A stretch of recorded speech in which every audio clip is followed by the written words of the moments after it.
కరీంనగర్ లో PMJ jewellery shop చోరీ కేసులో పురోగతి ఇది. పోలీసుల అదుపులో ఇద్దరు నిందితులున్నారు. మద్దునూరు దగ్గర సెల్ ఫోన్ పగలగొట్టారు ఆ దుండగులని తెలుస్తోంది. పోలీసులకి ఆ సెల్ ఫోన్ అప్పగించారు యువకులు. ఆ ఫోన్ లో పోలీసులకు కీలక సమాచారం దొరికింది. మరింత సమాచారం మా ప్రతినిధి సంపత్ అందిస్తారు. సంపత్, ఫోన్ దొరికింది, ఆ ఫోన్ లో కీలక సమాచారం ఉన్నట్లు చెప్తున్నారు. ఎలాంటి ఆధారాలు ఉన్నాయి? అంటే పీఎంజే జ్యువెలరీ దొంగతనం జరిగి ఈరోజుతో 9వ రోజు అవుతుంది. ముఖ్యంగా 12 పోలీసు బృందాలు కూడా ఇటు మహారాష్ట్ర, బీహార్, పశ్చిమ బెంగాల్ లాంటి వెళ్లారు.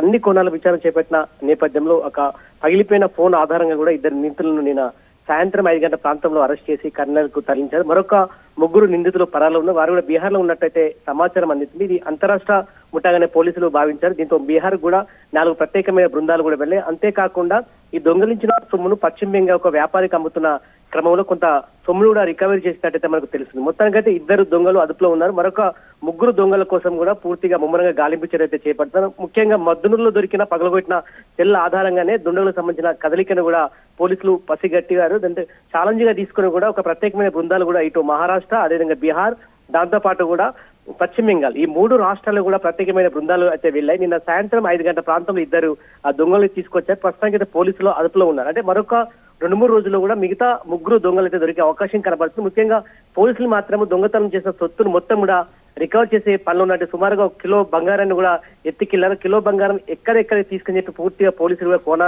ఆ కోణంలో విచారణ చేపడుతున్నారు. మరొక 2-3 రోజులు అయితే ఈ యొక్క దొంగతనం సంబంధించిన క్లారిటీ వచ్చే అవకాశం అయితే కనబడుతుంది. పోలీసులు కూడా దీనికి ఒక సవాలుగా తీసుకున్నారు. ఎందుకంటే కాల్పులు జరిపి బంగారాన్ని ఎత్తుకెళ్లిన నేపథ్యంలో పోలీసులు అప్పుడే అలర్ట్ అయ్యి కూడా ప్రత్యేకమైన బృందాలు అయితే ఏర్పాటు చేసి సాయంత్రం 5 గంటల ప్రాంతంలో 2 దొంగల్ని అదుపులో తీసుకున్నారు. మరొక 3 దొంగల కోసం కూడా ముఖ్యంగా వాళ్ళు కూడా బీహార్ లో ఉన్నట్టు పక్క సమాచారం ఉంది. వారి కోసం ఇప్పుడు ప్రత్యేకంగా బీహార్ లో 4 పోలీసు బృందాలు అయితే బీహార్ లో గాలిస్తున్నాయి.